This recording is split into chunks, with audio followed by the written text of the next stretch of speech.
بسم اللہ الرحمن الرحیم۔ گمنام ہیرو کے معزز ناظرین السلام علیکم۔ دوستو لائک ضرور کر دیا کریں، شکریہ۔ آئیے چلتے ہیں کہانی کی طرف۔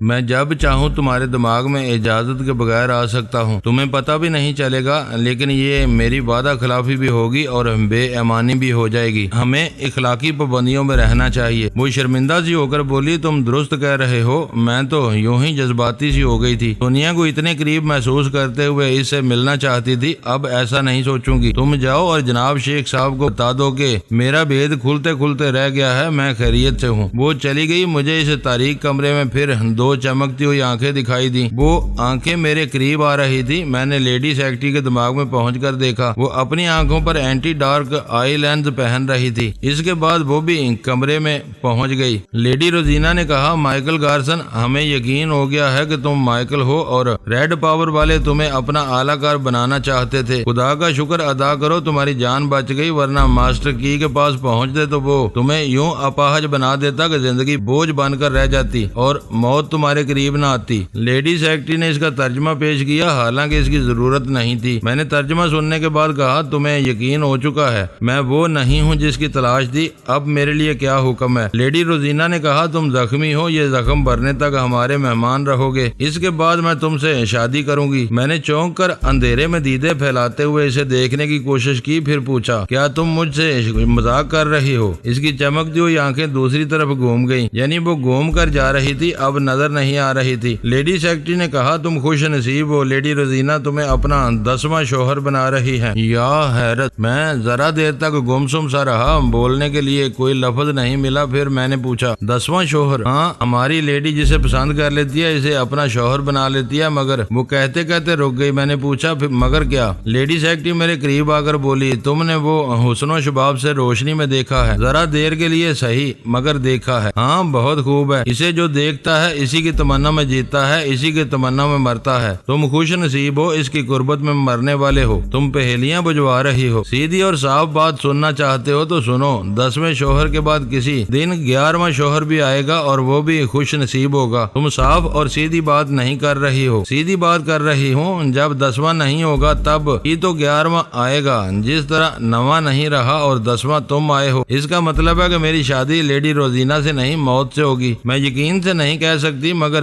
جو دیکھتی آئی ہوں وہ کہہ رہی ہوں۔ جو بھی شوہر بن کر دلہن کے کمرے میں جاتا ہے وہ اس کی پہلی اور آخری سہاگ رات ہوتی ہے، اس کے بعد وہ نظر نہیں آتا۔ وہ سیدھی اور صاف بات کہہ رہی تھی، پھر بھی وہ گفتگو سمجھ میں نہیں آ رہی تھی۔ اگر وہ کسی کو پسند کرتی ہے تو کیا وہ پسند محض ایک رات کی ہوتی ہے؟ کیا وہ نارمل نہیں ہے؟ میں نے اس کی جتنی باتیں سنی اور اس کا طرز عمل دیکھا، اس سے وہ بالکل نارمل لگتی تھی۔ اگرچہ مجھے بے نقاب کرنے کے لیے اس نے ظالمانہ برتاؤ کیا تھا، مگر اس کا طریقہ کار بتاتا تھا کہ وہ ذہین اور چلاک ہے۔ پھر وہ یہ عورت ایسی حماقت کیوں کرتی ہے کہ اپنی پسند سے شادی کرے اور شادی کی رات کو اپنے شوہر کے لیے آخری رات بنا دے، پھر اس بیچارے کا سراغ نہ مل سکے؟ لیڈی سیکرٹری کا دماغ مجھے بتا رہا تھا، آج تک اس کے 9 شوہروں کا سراغ نہ مل سکا، نہ ہی ان کے لاشیں ملی۔ سیکرٹری میری کرسی کے پیچھے آئی۔ اس کرسی کے پیچھے ایک بٹن تھا، اسے دباتے ہی میری ہتھکڑیاں کھل گئی۔ میرے سینے پر جو بیلٹ بندھا ہوا تھا وہ بھی کھل گیا۔ اس نے کہا، تم آزاد ہو، چونکہ لیڈی روزینہ کے ہونے والے شوہر ہو، لہذا یہاں سب ہی تمہارے آگے سر جھکائیں گے، لیکن تم اس عمارت سے باہر نہیں جاؤ گے۔ میں کرسی سے اٹھ کر کھڑا ہو گیا۔ اس نے یہ نہیں بتایا کہ عمارت سے باہر جانے کا نتیجہ کیا ہوگا، ویسے میں سمجھ رہا تھا۔ اس کے ساتھ چلتا ہوا کمرے سے نکل کر باہر آیا۔ اتنی دیر تک تاریکی میں دیکھنے کے باعث باہر کی روشنی آنکھوں میں چبھنے لگی تھی۔ میں نظریں جھکائے اس کے ساتھ چلتا ہوا عمارت کے ایک دور افتادہ کمرے میں پہنچا۔ وہ کمرہ میرے لیے مخصوص کیا گیا تھا۔ لیڈی روزینہ کی وہ کوٹھی کسی محل سے کم نہیں تھی۔ میرا کمرہ خوبصورتی سے سجایا گیا تھا۔ میں وہاں پہنچ کر چاروں طرف گھوم کر اسے دیکھتا رہا۔ 4 خوبصورت کنیزیں میری خدمت کے لیے وہاں موجود تھیں۔ ایک بوڑھی عورت بھی تھی۔ اس نے اپنی زبان میں سیکرٹری سے کہا، مہمان سے کہو بستر پر آرام سے لیٹ جائے۔ سیکرٹری نے جب مجھ سے کہا تو میں بستر پر لیٹ گیا۔ پتہ چلا یہ وہی لیڈی ڈاکٹر تھی جس نے میرے چہرے اور بازو کی جلد بڑی بے رحمی سے کاٹی تھی۔ میں نے بستر پر لیٹتے ہوئے کہا، میں آزاد ہوں دو لیڈی ڈاکٹر سے کہہ دو اگر کوئی ظالمانہ سلوک ہوا تو سب سے پہلے اسی کی گردن توڑوں گا۔ ایسی کوئی بات نہیں ہوئی۔ اس نے دوبارہ میرے زخموں کی مرہم پٹی کی، ایک انجیکشن لگایا، کھانے اور پینے کے لیے دوائیں دی۔ میں سیکٹری کے ذریعے اس کی باتیں سمجھ رہا تھا۔ وہ کہہ رہی تھی یہ زخم جلد ہی بھر جائیں گے۔ میں باقاعدہ دوائیں استعمال کرتا رہا تو 24 گھنٹے کے بعد دولہا بننے کے قابل ہو جاؤں گا۔ وہ اپنا فرض ادا کر کے چلی گئی۔ سیکٹری نے کہا میں جا رہی ہوں، میری عدم موجودگی میں تم ان لڑکیوں سے باتیں نہیں کر سکو گے مگر اپنی خدمت کرا سکو گے۔ ان زخموں کی وجہ سے کمزوری محسوس کر رہا ہوں، آنکھیں بند کر کے آرام سے لیٹنا چاہتا ہوں۔ سیکٹری نے اپنی زبان میں لڑکیوں سے جانے کے لیے کہا۔ سب چلی گئیں، ان کے پیچھے وہ بھی گئی۔ میں نے دروازے کو اندر سے بند کر دیا، بستر پر آ کر لیٹ گیا۔ بہت ہی آرام دہ بستر تھا۔ میں نے ادھر ادھر دیکھا، پھر آنکھیں کھلی رکھتے ہوئے خیال خوانے کی پرواز کی۔ پومی کو مخاطب کیا۔ اس نے کہا میں تمہارے لیے پریشان ہوں، کیا نئی مصیبت میں پھنس گئے ہو؟ قدم قدم پر اتنی مصیبتیں سامنے آتی ہیں کہ ان میں کون سی نئی ہے سمجھ میں نہیں آتا۔ میں نارتھ ویلی کے قریب آ گئی ہوں، مجھے وہاں کا جغرافیہ بتاؤ۔ میں جو کچھ جانتا ہوں وہ بتانے لگا۔ اس کے بعد کہا ابھی لیڈی روزینہ کے فارم میں داخل نہ ہونا، تم ترکی زبان نہیں جانتی ہو، وہاں جتنی لڑکیاں ہیں سب یہی زبان بولتی اور سمجھتی ہیں، انگریزی کسی کے پلے نہیں پڑتی، بولنا کوئی ضروری نہیں ہے۔ یہ معلوم کرو وہاں کوئی گونگی لڑکی ہے، یعنی تم گونگی بن کر آنا چاہتی ہو؟ میں کسی طرح بھی تمہارے پاس آنا چاہتی ہوں۔ پومی ہم دشمنوں سے لڑ سکتے ہیں، تقدیر سے نہیں لڑ سکتے۔ تم نے دیکھ لیا ہم کتنی آسانی سے ایک دوسرے کے قریب آ رہے تھے، پھر آتے آتے دور ہو گئے۔ یہاں کوئی گونگی لڑکی ہے یا نہیں یہ معلوم کروں گا، مگر جلد بازی نہ کرو ورنہ ہم سب کو نقصان پہنچے گا۔ وہ جواباً کچھ کہنا چاہتی تھی۔ میں نے کہا سوری، میرا یہاں دماغی طور پر حاضر رہنا ضروری ہے، میں تھوڑی دیر بعد رابطہ قائم کروں گا۔ میں اس سے رابطہ ختم کر کے سوچنے لگا پومی اگر نارتھ ویلی کے قریب رہے گی تو میرے پاس آنے کی دونوں میں کوئی نہ کوئی غلطی کر بیٹھے گی۔ وہ دی کلر کا سر حاصل کرنے آئی تھی، بڑی کامیابی سے دشمنوں کے دل و دماغ پر دہشت بن کر نقش ہو رہی تھی، لیکن جب سے میرے قریب آنے کی بات چلی تھی اس کا دھیان اپنے فرض سے ہٹ گیا تھا۔ جو اپنی منزل کی طرف بڑھتے بڑھتے راستے سے ہٹ جاتا ہے وہ بھٹکتا رہ جاتا ہے، اور میں نہیں چاہتا تھا کہ وہ پہلی بار زندگی کے عملی میدان میں قدم رکھنے کے بعد بھٹکنا شروع کر دے۔ اگرچہ میری بھی تمنا تھی کہ وہ میرے پاس آئے، میں اسے اپنی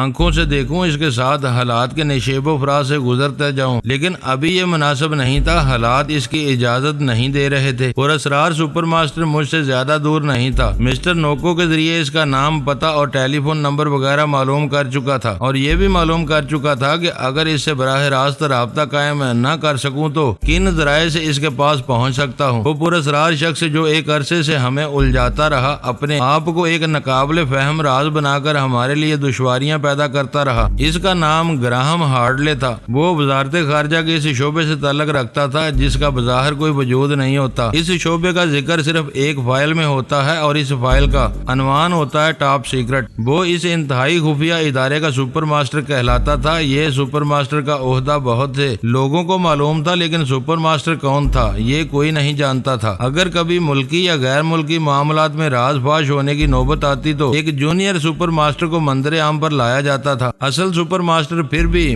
پردہ راز میں رہتا تھا، مگر کوئی انسان کس حد تک پر اسرار بن سکتا ہے، کہاں تک خود کو چھپا کر رکھ سکتا ہے۔ وہ سرکاری معاملات میں پر اسرار ہو سکتا ہے مگر اس کی نجی زندگی بھی ہوگی۔ کوئی بھی شخص کسی تہہ خانے میں جا کر دنیا والوں سے خود کو چھپا کر ایک طویل زندگی نہیں گزار سکتا۔ زندگی گزارنے کے لیے اسے انسانوں کی دنیا میں کسی سے ملنا پڑتا ہوگا، کسی سے دو بات کہنے کی ضرورت پیش آتی ہوگی، کسی کو کھانا پکانے والی اور گھر کی صفائی کرنے والے کی ضرورت پڑتی ہوگی۔ دنیا جہاں کے معاملات نمٹانے والا سپر ماسٹر تنہا دفتری کام بھی کرتا ہو، کھانا بھی پکاتا ہو، اپنے کپڑے بھی دھوتا ہو، استری بھی کرتا ہو اور اپنی ساری ضروریات خود ہی پوری کرتا ہو تو یہ ماننے والی بات نہیں ہے۔ اس کے لیے کسی نہ کسی ساتھی کی ضرورت پڑتی ہوگی، کسی نہ کسی سے رابطہ قائم کرنا پڑتا ہوگا۔ ایسے ہی وقت وہ خود کو پر اسرار بنا کر نہیں رکھ سکتا۔ اس پر اسرار سپر ماسٹر نے شادی نہیں کی تھی تاکہ بیوی بچوں کو رازدار نہ بنانا پڑے۔ جس شاندار بنگلے میں وہ رہتا تھا وہاں اس کی حیثیت صرف ایک بزنس مین کی تھی جو اچھا کماتا تھا اور شان و شوکت سے زندگی گزارتا تھا۔ اس بزنس مین کا نام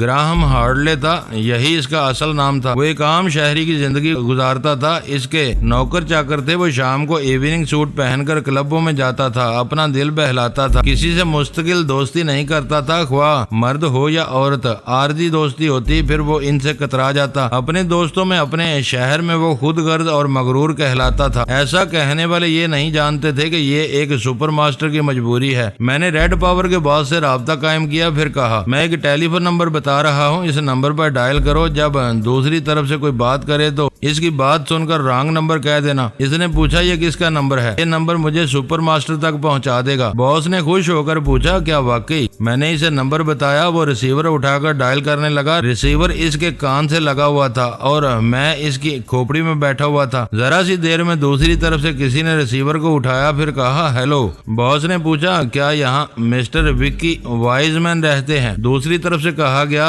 نو رانگ نمبر۔ باس کو رانگ نمبر کہنے کی ضرورت پیش نہیں آئی، دوسری طرف سے رابطہ ختم کر دیا گیا۔ میں نے کہا کافی ہے۔ اس کے ساتھ ہی میں نے خیال خانی کی پرواز کی، دوسری طرف سے بولنے والے کے دماغ میں پہنچ گیا۔ وہ گراہم ہارڈلے کا خاص ملازم تھا۔ وہ ملازم بھی اپنے مالک کو سپر ماسٹر کی حیثیت سے نہیں جانتا تھا۔ میں تھوڑی دیر تک اس کے دماغ میں رہ کر اس کے متعلق معلومات حاصل کرتا رہا۔ گراہم ہارڈلے کہیں جانے کے لیے سوٹ پہن چکا تھا، آئینے میں خود کو دیکھتے ہوئے ملازم سے کہہ رہا تھا ڈرائیور سے کہو گاڑی پورچ میں لے آئے۔ ملازم چلا گیا، میں وہیں رہ گیا۔ ایک مدت کے بعد اس پراسرار شخص کا دماغ رہنے کو ملا تھا۔ اس بات کا اندیشہ نہیں تھا کہ وہ یوگا کا ماہر ہوگا، اگر ایسا ہوتا تو ماسٹر کی طرح چیلنج کرتا، یوں چھپ کر نہ رہتا۔ اسے چھیڑنے کی ضرورت نہیں تھی، وہ بہت اہم شخص تھا، میں اس کے دماغ سے بڑی اہم معلومات حاصل کر سکتا تھا۔ سب سے پہلے میں نے دی کلر کے متعلق معلومات حاصل کی۔ مسٹر نوکو کا قلعہ سب سے زیادہ محفوظ تھا۔ سپر ماسٹر کے خیال کے مطابق پومی بڑی مشکل سے مسٹر نوکو کی اجازت حاصل کر کے اس قلعے میں داخل ہوئی تھی اور اپنی خوش قسمتی سے نکل آئی تھی، ورنہ وہاں نہ تو کوئی جا سکتا تھا اور نہ جانے کے بعد باہر آ سکتا تھا۔ اب پومی کے لیے یہ بھی ممکن نہ تھا، اسے دوبارہ وہاں داخل ہونے کی اجازت نہیں ملتی۔ وہ ادھر کا رخ کرتی تو اسے گولیوں سے چھلنی کر دیا جاتا۔ یہ سپر ماسٹر کے خیالات تھے اور اسے یقین تھا کہ دی کلر پھر اس قلعے میں رہے گا تو پومی یا فرہاد کو اس کی ہوا بھی نہیں لگے گی اور نہ ہی فرہاد خیال خوانی کے ذریعے اس کے دماغ میں پہنچ سکے گا۔ مسٹر نوکو کو گولی مار دینے کے بعد اب کوئی دوسرا اس کے دماغ کو کمپیوٹر کے ذریعے کنٹرول کر رہا تھا۔ جیسا کہ میں اپنی داستان میں بتا چکا ہوں کہ پومی نے ایک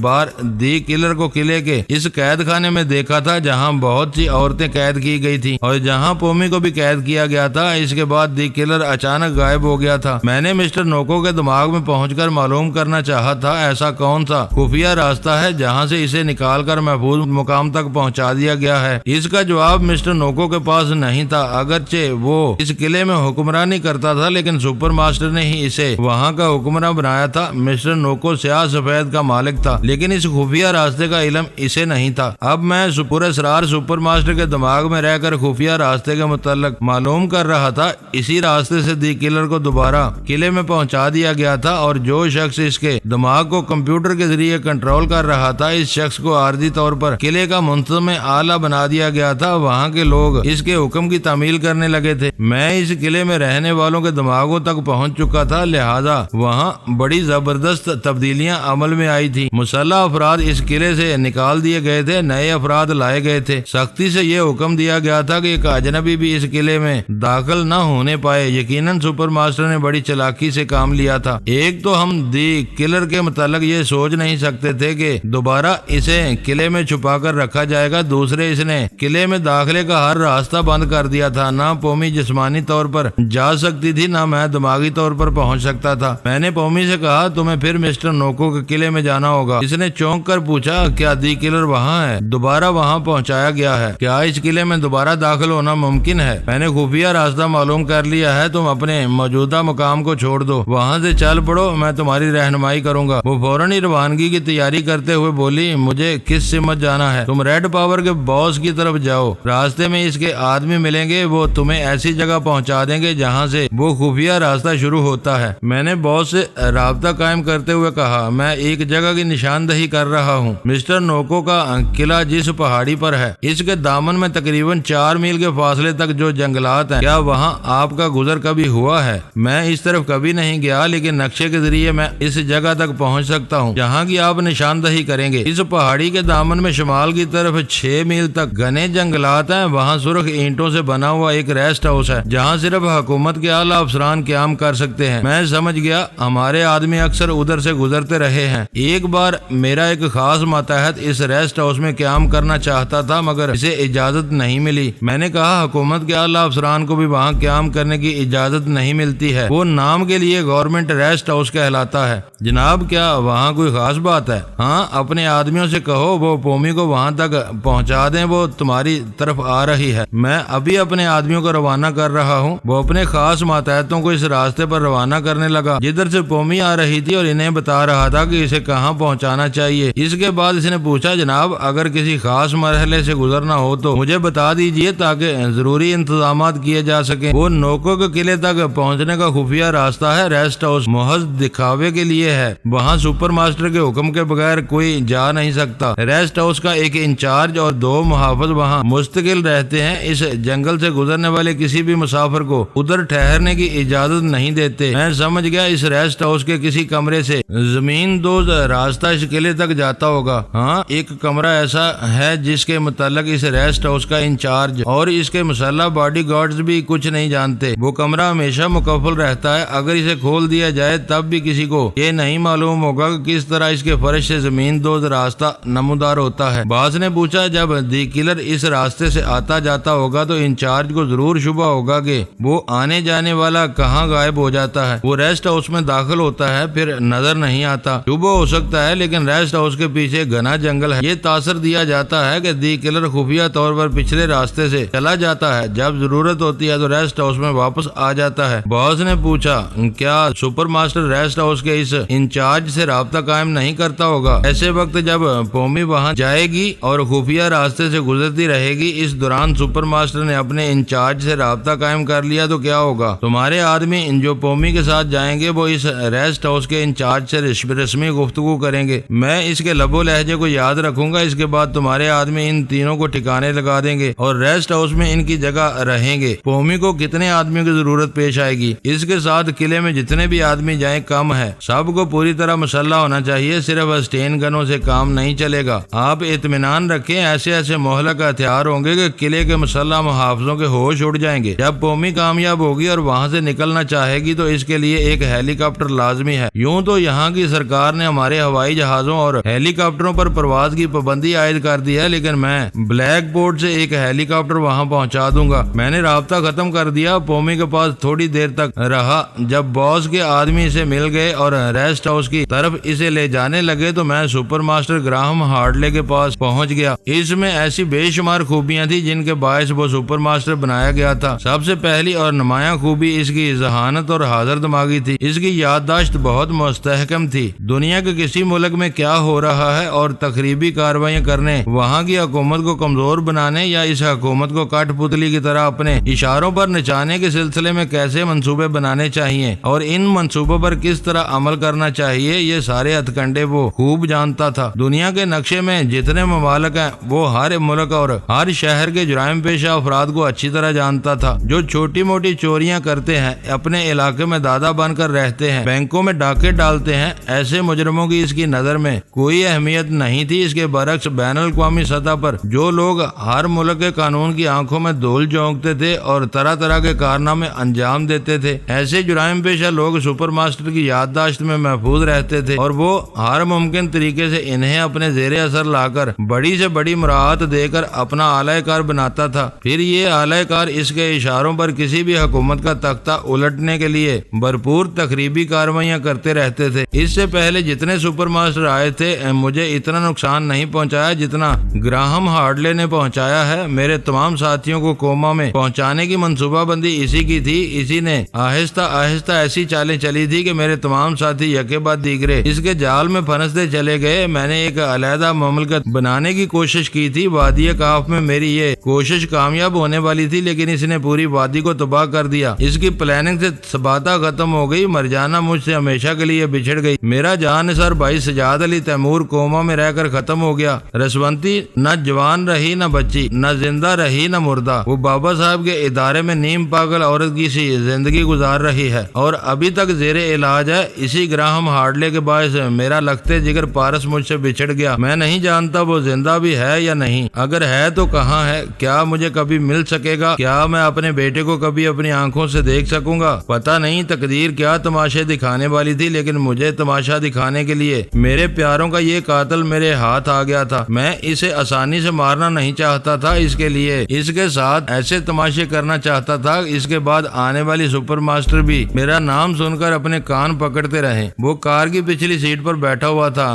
ڈرائیور گاڑی چلا رہا تھا. وہ صرف ڈرائیور نہیں, اس کا باڈی گارڈ بھی تھا. جوڈو کراٹے میں اپنا ثانی نہیں رکھتا تھا. کوئی بھی آتشی اسلحہ ہاتھ میں وہ تو حیرت انگیز نشانہ بازی کا مظاہرہ کرتا تھا. آنکھ بند کر کے ہلکی سی آہٹ پر آواز کی سمت سچا نشانہ لگاتا تھا. سپر ماسٹر نے اتنا زبردست باڈی گارڈ میرے لیے نہیں, اپنے دوسرے انجانے دشمنوں کے لیے رکھ چھوڑا تھا. میرے متعلق تو اسے یقین تھا کہ کبھی اس کا سراغ نہیں لگا سکوں گا. اس کی گاڑی ایک خوبصورت سے بنگلے کے پورچ میں پہنچ کر رک گئی. ڈرائیور نے اپنی سیٹ سے اتر کر پچھلی سیٹ کا دروازہ کھولا. اس کے ساتھ ہی برآمدے کا دروازہ کھلا. ایک حسین و جمیل عورت باہر آئی. اس نے سپر ماسٹر کو دیکھتے ہی دونوں باہیں پھیلاتے ہوئے آگے بڑھتے ہوئے کہا, اوہ گراہم, تم وقت کے بہت پابند ہو. تم نے 6:15 پر آنے کے لیے کہا تھا اور ٹھیک اسی وقت آئے ہو. سپر ماسٹر نے کار سے اترتے ہوئے مسکرا کر اسے دیکھا, پھر اس کے بازو میں ہاتھ ڈال کر بنگلے کے اندر جانے لگا. ڈرائیور ان کے پیچھے ہو گیا. اس حسینہ نے پوچھا, کیا تمہارا یہ باڈی گارڈ ہماری تنہائی میں موجود رہے گا؟ سپر ماسٹر خاموش تھا. اس نے اب تک ایک لفظ بھی ادا نہیں کیا تھا. اس کی جگہ باڈی گارڈ نے کہا, میں پہلے کمرے میں پہنچ کر وہاں کا جائزہ لوں گا, اس کے بعد باہر چلا جاؤں گا. وہ بولی, تم 2 گھنٹے پہلے میرے بنگلے میں آ کر اچھی طرح جائزہ لے چکے ہو, آخر تم لوگ اتنے محتاط کیوں ہو؟ باڈی گارڈ نے اس کے سوال کو نظر انداز کرتے ہوئے پوچھا. 2 گھنٹے پہلے میں نے 2 ملازم دیکھے تھے, وہ نظر نہیں آ رہے. وہ مسکرا کر بولی, مسٹر گراہم آنے والے تھے اس لیے میں نے ان کی چھٹی کر دی. وہ ایک بیڈ روم میں آ گئے. باڈی گارڈ چاروں طرف گھوم کر ایک ایک چیز کا جائزہ لینے لگا. وہ کبھی الماری کے پیچھے جھانک کر دیکھتا تھا, کبھی پلنگ کے نیچے جھک کر دیکھتا تھا. اس نے ٹیبل لیمپ اور ٹیلی فون وغیرہ کو اٹھا کر دیکھا. کسی کے نیچے کوئی ایسی چیز چھپائی نہیں گئی تھی جس سے اس کے مالک گراہم ہارڈلے کو نقصان پہنچتا. میں نے شیبا کو طرف پرواز کی. پتا چلا اس کا دماغ خوابیدہ اور کمزور پڑ گیا. میں نے جناب شیخ صاحب سے پوچھا, شیبا کو کیا ہو گیا ہے؟ وہ تنویمی عمل کے آخری مرحلے سے گزر رہی ہے.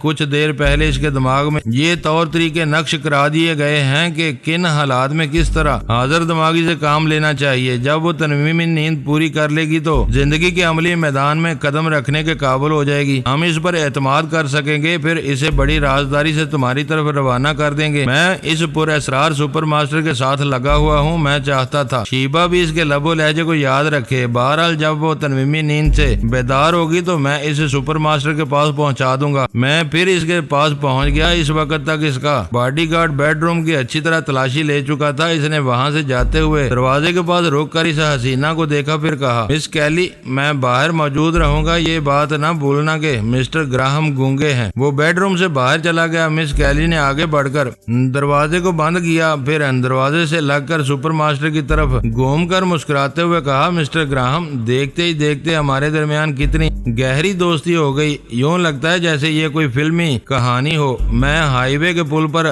کسی گاڑی والے سے لفٹ کے لیے کھڑی ہوئی تھی, تم نے لفٹ دے دی. مجھے بیٹھنے کے بعد پتا چلا تم گونگے ہو. مجھے بہت افسوس ہوا. اتنا خوبرو شخص گونگا ہو, اپنے دل کی بات نہ کہہ سکتا ہو تو بڑا دکھ ہوتا ہے. وہ بولتی ہو اس کے قریب آ کر بولی, کیا تمہاری محبت بھی گونگی ہے؟ وہ گونگی محبت کرنے لگا. حسینہ پیچھے ہٹ کر بولی, خاموش فلموں کا دور گزر چکا. اب تو فلمیں میری طرح رنگین بھی ہوتی ہیں اور سنگین بھی, اور آواز 4 ٹریک ساؤنڈ سسٹم پر ہوتی ہیں. کچھ بولو پھر پار تولو. اس نے اشارے کی زبان سے سمجھایا کہ وہ مجبور ہے, زبان سے بول نہیں سکتا.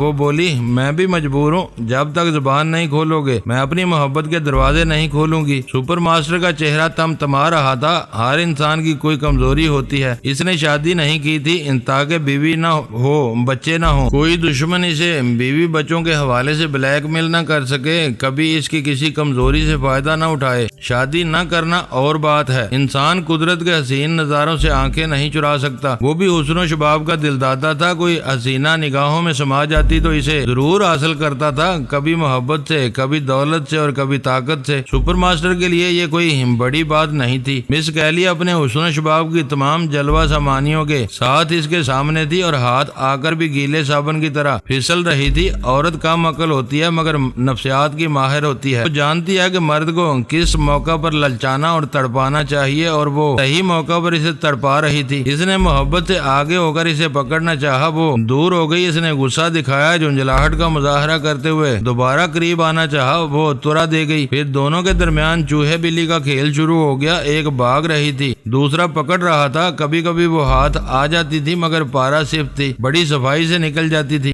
آخر وہ جھنجھلا کر پاؤں پٹکتا ہوا جانے کی دھمکی دینے لگا۔ وہ مسکرا کر بولی، کیسے مرد ہو، میدان ہار کر جا رہے ہو؟ وہ غصے سے پلٹ کر دروازے کی طرف جانے لگا، پھر ایک دم سے ٹھٹک گیا۔ فائرنگ کی آواز سنائی دی تھی۔ وہ کان لگا کر سننے لگا، بھاگتے ہوئے قدموں کی آوازیں سنائی دے رہی تھی۔ مس کیلی نے ہنستے ہوئے کہا، شاید تمہارا باڈی گارڈ کام آ چکا ہے۔ سپر ماسٹر نے پریشان ہو کر ایک نظر مس کیلی پر ڈالی، پھر دروازے کو دیکھنے لگی۔ وہ بولی، اس کمرے سے باہر موت کا دھڑکا اندر میرا، تم باہر کہاں جاؤ گے؟ وہ اب بھی خاموش تھا۔ اس نے قریب آتے ہوئے کہا، تم مجھ سے محبت کے دو بول نہیں بول سکتے، لیکن اپنی حفاظت کے لیے باڈی گارڈ کو آواز تو دے سکتے ہو۔ تمہارے پاس یہی راستہ رہ گیا ہے باہر حفاظت سے جانے کے لیے۔ یقین کرنا ہوگا کہ وہ باڈی گارڈ زندہ ہے یا نہیں، اور یقین کرنے کے لیے آواز دینا ضروری ہے۔ بولو میرے میاں مٹھو، بولو۔ اس نے ایک طرف گھوم کر میز اور کرسی کی طرف دیکھا، پھر تیزی سے چلتا ہوا وہاں پہنچا۔ جب جیب سے قلم نکال کر ایک کاغذ پر کچھ لکھنے لگا، پھر اس نے وہ کاغذ پھاڑ کر مس کیلی کی طرف بڑھا دیا۔ وہ اسے پڑھنے لگی۔ اس میں لکھا تھا، تمہیں مجھ سے کیا دشمنی ہے؟ صاف صاف بتاؤ تم کون ہو اور کیا چاہتی ہو؟ وہ مسکرا کر کاغذ واپس کرتے ہوئے بولی، میں پچھلے 15 دن سے تمہاری نگرانی کر رہی ہوں۔ تمہارا تعلق وزارت خارجہ کے دفتر سے ہے۔ تم بڑے شاہانہ انداز میں وہاں جاتے ہو، کسی کمرے میں پہنچتے ہو مگر اس کمرے سے باہر نہیں نکلتے۔ تمہارے کوئی پرسنل سیکرٹری بھی نہیں ہے، اگر ہوتی تو شاید وہ بھی تمہارے اس کمرے میں نہ جاتی۔ اپنے اس دفتری کمرے کا دروازہ تم ہی کھولتے ہو اور تم ہی بند کرتے ہو۔ شاید آج تک کسی نے اس کمرے کے اندر قدم نہیں رکھا ہے۔ آخر تم کیا ہو؟ اس دفتر سے تمہارا کیا تعلق ہے؟ جو سوالات وہ کر رہی تھی، میں اس کے جوابات بہت پہلے اس کے دماغ سے معلوم کر چکا تھا۔ بے شک وہ وزارت خارجہ کے ایک دفتر میں جاتا تھا۔ وہ بہت بڑی عمارت تھی۔ لفٹ کے ذریعے وہ 5ویں منزل پر جاتا تھا۔ وہاں ایک دفتری کمرے میں داخل ہوتا تھا، پھر اسے اندر سے لاک کر دیتا تھا۔ اس کمرے کے پیچھے دروازے کو کھول کر چھوٹے سے کوریڈور میں آتا تھا۔ وہاں سے ایک زینہ اسے ایک پرائیویٹ کمرے میں پہنچا دیتا تھا۔ وہ پرائیویٹ کمرہ ہال نما تھا۔ وہاں اس کی ضرورت کا ہر سامان موجود تھا۔ ہر جگہ دنیا کے ہر ملک سے، ہر شہر سے اور اپنے ہر خاص آدمی سے سپر ماسٹر کی حیثیت سے رابطہ قائم کرتا تھا۔ یعنی وہ اپنے بنگلے میں اپنے گھریلو ملازم اور ڈرائیور باڈی گارڈ کے سامنے بولتا تھا، یا پھر اس کمرے کے اندر بیٹھ کر اپنی آواز اپنے خاص ماتحتوں تک پہنچاتا تھا۔ لیکن وہ آواز مائک سے گزر کر دوسری جگہ پہنچتے پہنچتے تبدیل ہو جاتی تھی۔ اس بات کا اندیشہ نہیں تھا کہ فرہاد وہ آواز سنے گا اور اس کے دماغ تک پہنچ جائے گا۔ اس نے ٹیلی پیتھی سے محفوظ رہنے کے لیے کوئی کسر نہیں چھوڑی تھی۔ اس کا کوئی پرائیویٹ سیکرٹری، کوئی امزاد نہیں تھا۔ اس حال نما دفتری کمرے میں بڑے بڑے ٹرانسمیٹر تھے جہاں وہ بیٹھتا تھا۔ اس کے سامنے ایک بڑا سا ٹی وی اسکرین تھا۔ اس کے علاوہ ایسے چھوٹے چھوٹے اسکرین تھے جن کے ذریعے وہ اپنے دفتر کے آس پاس آنے و جانے والوں کو اور اس عمارت میں داخل ہونے والوں کو دیکھ سکتا تھا۔ مختصر یہ کہ وہاں بیٹھ کر عمارت کے اندر اور باہر کی تمام مصروفیات دیکھ سکتا تھا۔ بہرحال ابھی وہ نہ اس عمارت میں تھا نہ اپنے پرائیویٹ کمرے میں محفوظ تھا۔ اس حسینہ نے درست کہا تھا کہ وہ رنگین بھی ہے اور سنگین بھی، اور اس کی سنگینی ظاہر ہو رہی تھی۔ وہ بولی، چلو یہ نہ بتاؤ کہ تم اس کمرے میں جا کر بند ہو جاتے ہو تو کوئی دوسرا وہاں کیوں نہیں جاتا؟ آخر اس کمرے میں کیا ہے یہ بھی میں نہیں پوچھوں گی، صرف اتنا بتا دو وزارت خارجہ جیسے شعبے میں ایک گونگے کا کیا کام ہے؟ سپر ماسٹر نے اسے گھور کر دیکھا، پھر وہی کاغذ اس کی طرف بڑھا دیا جس پر لکھا ہوا تھا کہ تم کون ہو اور کیا چاہتی ہو۔ مسکرا کر بولی، ضرور بتاؤں گی، تمہارے سامنے ایک کتاب کی طرح کھل جاؤں گی، مگر پہلے زبان کھولو، منہ سے کچھ بولو۔ سپر ماسٹر نے قلم نکال کر اس کاغذ پر کچھ لکھا، پھر اس کی طرف بڑھایا۔ اس بار اس نے لکھا تھا، تم میری زبان کھلوانا چاہتی ہو، آواز سننا چاہتی ہو، اس کا مطلب ہے تمہارا تعلق فرہاد علی تیمور سے ہے۔ وہ ہنستے ہوئے بولی، تمہاری تحریر سے پتہ چلتا ہے کہ تم بہت زیادہ اہم ہو، اتنے اہم کہ فرہاد علی تیمور سے چھپنے کے لیے گونگے بنے پھرتے ہو۔ ماسٹر کی درست کہہ رہا تھا، تم سپر ماسٹر ہو سکتے ہو۔ وہ پھر اسے گھور کر دیکھنے لگا۔ اسی وقت دروازے پر ایسی آواز آئی جیسے کوئی آ کر ٹکرایا ہو، پھر وہ آواز دم توڑنے لگی۔